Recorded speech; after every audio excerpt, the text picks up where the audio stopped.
Hey guys, in this video I will show you how to add new fonts to Microsoft Word. Alright, let's begin. So, in order to install and use custom fonts, you have to follow these steps.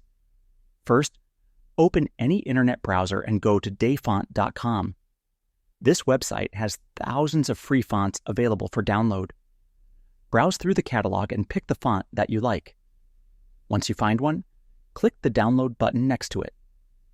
After downloading, the font file will appear in your Downloads folder as a zip file.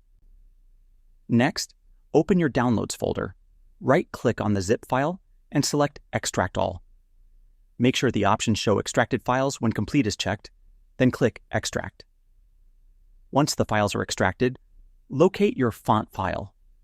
It will usually have a .ttf or OTF extension. Double-click the font file to open it, and in the top navigation, click on Install.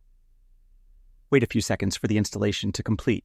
After that, open Microsoft Word. Your newly installed font will now be available for use. To try it out, select some text, go to the Font drop-down menu, and type the name of the font you just installed. For example, if your downloaded font was Forestin, type that name and press Enter. You'll see your new custom font applied to your text. And that's it. You've successfully added a new font to Microsoft Word. So that's basically how you can add new fonts to Microsoft Word. And that's it for this video. If you found this helpful, consider subscribing and giving this a big thumbs up. Thanks.